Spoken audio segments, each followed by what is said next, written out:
पाठ 8 विशेषण तथा विशेषण के भेद, एडजेक्टिव एंड इट्स टाइप्स।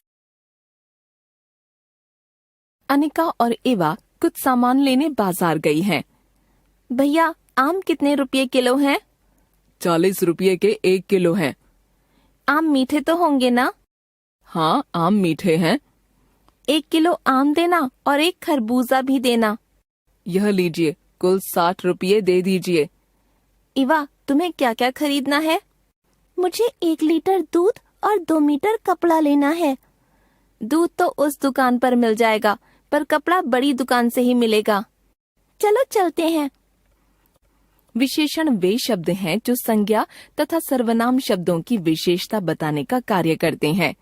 जैसे इस वार्तालाप में आए रंगीन शब्द 40, 1 किलो, मीठे 1, 60, 1 लीटर, 2 मीटर, उस तथा बड़ी शब्द अपनी अपनी संज्ञाओं की विशेषता बता रहे हैं।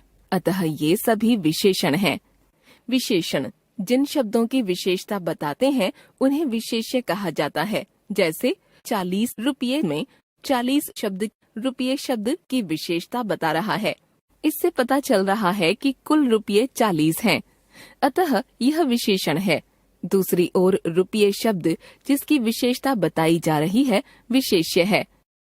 विशेषण की परिभाषा: जो शब्द संज्ञा, सर्वनाम या विशेषण शब्दों के गुण, संख्या या परिमाण या मात्रा आदि से संबंधित विशेषता की सूचना देते हैं विशेषण कहलाते हैं। गुणवाचक विशेषण, क्वालिटेटिव एडजेक्टिव्स, जो विशेषण अपने विशेष्य के गुण, दोष, रूप, रंग, आकार, प्रकार, स्वभाव, दशा, स्थिति, अवस्था आदि की सूचना देते हैं गुणवाचक विशेषण कहलाते हैं। पहचान: संज्ञा, विशेष्य पर कैसा, कैसी या कैसे शब्दों से प्रश्न कीजिए। इन प्रश्नों के उत्तर में जो विशेषण मिलेंगे वे गुणवाचक विशेषण होंगे। जैसे छोटा बच्चा के बच्चा संज्ञा पद पर प्रश्न किया जाए कि कैसा बच्चा, तो उत्तर में प्राप्त छोटा विशेषण गुणवाचक विशेषण होगा।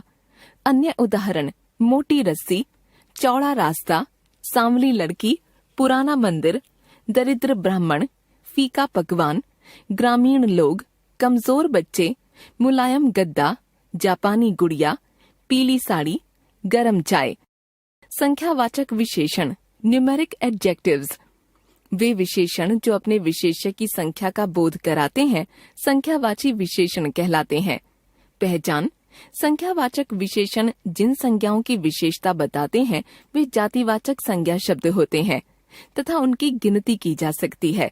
संख्यावाचक विशेषणों की पहचान के लिए इनके विशेष्य संज्ञा पर कितना, कितनी या कितने शब्दों से प्रश्न कीजिए। इन प्रश्नों के उत्तर में जो विशेषण मिलेंगे वे संख्यावाचक विशेषण होंगे। जैसे 3 आदमी के आदमी संज्ञा पद पर प्रश्न किया जाए कि कितने आदमी, तो उत्तर में प्राप्त 3 विशेषण संख्यावाचक विशेषण होगा। अन्य उदाहरण: 10 आदमी, दूसरी कक्षा, पहली मंजिल, प्रथम स्थान, सब लोग, बहुत लड़के, कुछ मकान, दुगुनी कीमत, प्रत्येक व्यक्ति। संख्यावाचक विशेषणों में से कुछ विशेषण अपने विशेष्य की निश्चित संख्या की सूचना देते हैं तो कुछ अनिश्चित संख्या की। इसी आधार पर इनके 2 उपभेद हो जाते हैं: निश्चित संख्यावाचक विशेषण, डेफिनिट न्यूमेरिक एडजेक्टिव्स, तथा अनिश्चित संख्यावाचक विशेषण, इनडेफिनिट न्यूमेरिक एडजेक्टिव्स। उदाहरण: निश्चित संख्यावाचक विशेषण: इस घर में 10 लोग रहते हैं। वह तीसरी कक्षा में पढ़ता है। मैंने 3 दर्जन केले खरीदे। हर बच्चे को इनाम मिलेगा। अनिश्चित संख्यावाचक विशेषण: इस घर में कुछ लोग रहते हैं। मेले में बहुत लोग थे। मैंने कुछ केले ही खरीदे। कम बच्चों को ही इनाम मिलेगा। परिमाणवाचक विशेषण, क्वांटिटेटिव एडजेक्टिव्स। परिमाण शब्द का अर्थ है मात्रा, क्वांटिटी। जो विशेषण अपने विशेष्य की मात्रा की सूचना देते हैं परिमाणवाचक विशेषण कहलाते हैं। उदाहरण: 10 किलो आटा, 5 लीटर दूध, 1 किलो आलू, बहुत मिठाई, कुछ सामान, थोड़ी चीनी, कम खर्च, इतना खाना, सारा आटा। पहचान: परिमाण या मात्रा किसी द्रव्य पदार्थ की ही बताई जा सकती है। अतः परिमाणवाचक विशेषण जिन संज्ञाओं की विशेषता बताते हैं वे द्रव्यवाचक संज्ञा होते हैं। संख्यावाचक विशेषणों की ही तरह परिमाणवाचक विशेषण भी अपने विशेष्य के निश्चित तथा अनिश्चित परिमाण की सूचना देते हैं। अतः इसी आधार पर इनके भी दो उपभेद हो जाते हैं। निश्चित परिमाणवाचक विशेषण डेफिनिट क्वांटिटेटिव एडजेक्टिव्स तथा अनिश्चित परिमाणवाचक विशेषण इनडेफिनिट क्वांटिटेटिव एडजेक्टिव्स। उदाहरण, निश्चित परिमाणवाचक विशेषण माने 2 किलो आलू खरीदे, 1 किलो प्याज दीजिए, 250 ग्राम अदरक ले आना, उसे 3 मीटर कपड़ा खरीदना है। अनिश्चित परिमाणवाचक विशेषण मुझे थोड़े चावल चाहिए, कल मैंने बहुत खाना खाया, मुझे कुछ सामान लेना है, इतना खाना कौन खाएगा। सार्वनामिक विशेषण प्रोनोमियल एडजेक्टिव्स।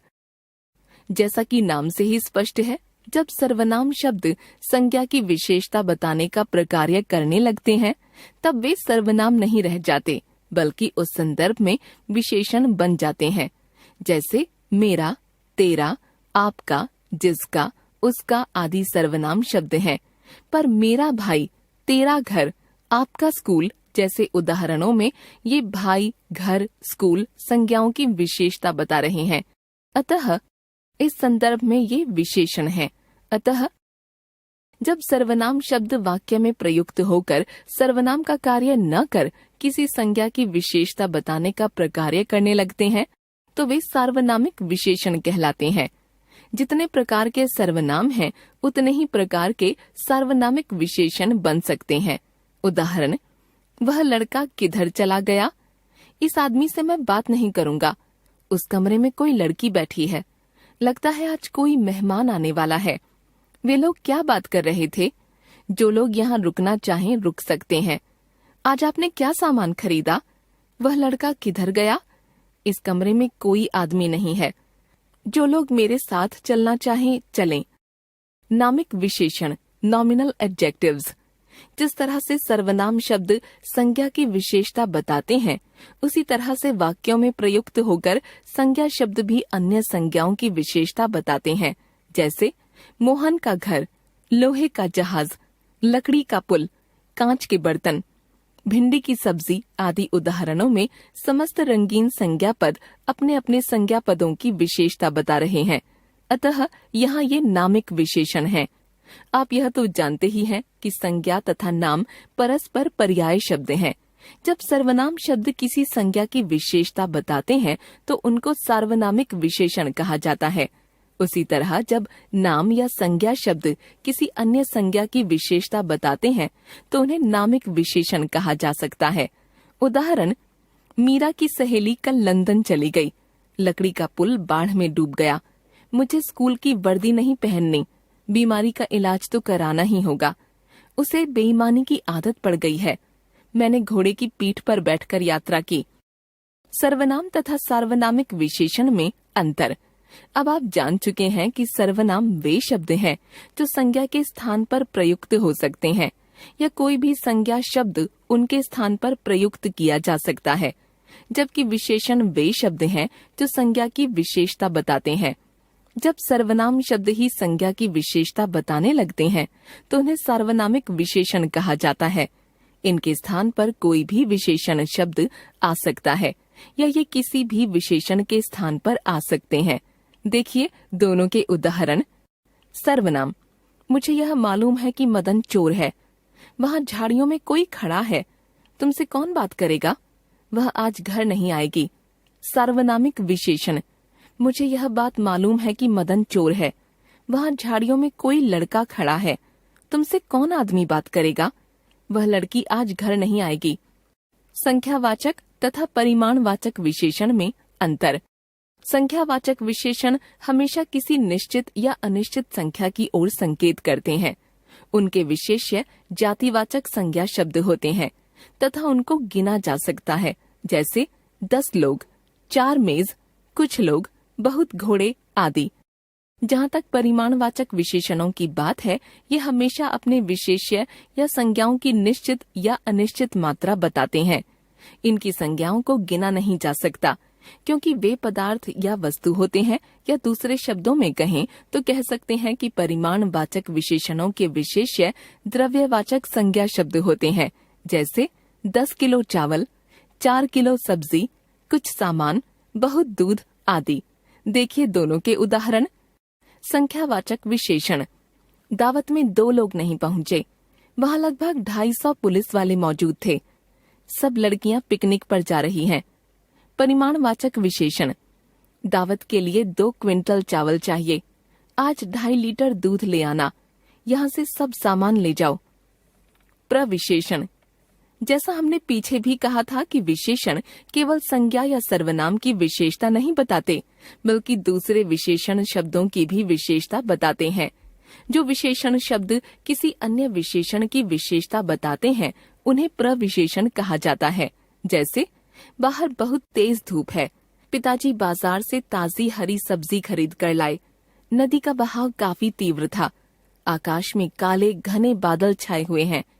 उपर्युक्त उदाहरणों में बहुत, ताजी, काफी तथा काले शब्द क्रमशः तेज, हरी, तीव्र तथा घने विशेषण शब्दों की विशेषता बता रहे हैं। अतः ये प्रविशेषण हैं। विशेषण निर्माण।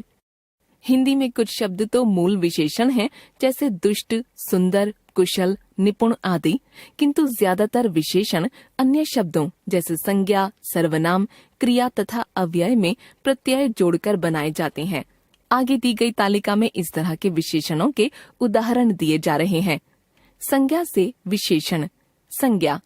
अंक, अंकित, गांव, गंवार, मूर्धा, मूर्धन्य, अर्थ, आर्थिक, ज्योति, ज्योतिर्मय, लिपि, लिपिबद्ध, क्षय, क्षीण, मनस, मनस्वी, अध्यात्म, आध्यात्मिक, जीव, जैविक, रघु, राघव, ईर्ष्या, ईर्ष्यालु, मन, मानसिक, अंशु, अंशुल, छंद, छंदोमय, यदु, यादव, आस्वाद, आस्वादित, देह, दैहिक, अंतर, आंतरिक, घाव, घायल, मृत्यु, मृत या मृतक, आविष्कार, आविष्कृत, देव, दैविक, विवाह, वैवाहिक। सर्वनाम से विशेषण। सर्वनाम विशेषण। आप, आपसा, आपसी, तुम, तुमसा, तू, तुझसा, वह, वैसा, यह, ऐसा, कौन, कैसा, जो, जैसा, मैं, मुझसा। क्रिया से विशेषण। क्रिया, विशेषण। पत, पतित, मिलाना, मिलावटी, बनाना, बनावटी, भूलना, भुलक्कड़, भागना, भगोड़ा, पठ, पठनीय या पठित। अव्यय से विशेषण। अव्यय, विशेषण। आगे, अगला, पीछे, पिछला, नीचे, निचला, सतह, सतही, बाहर, बाहरी, ऊपर, ऊपरी,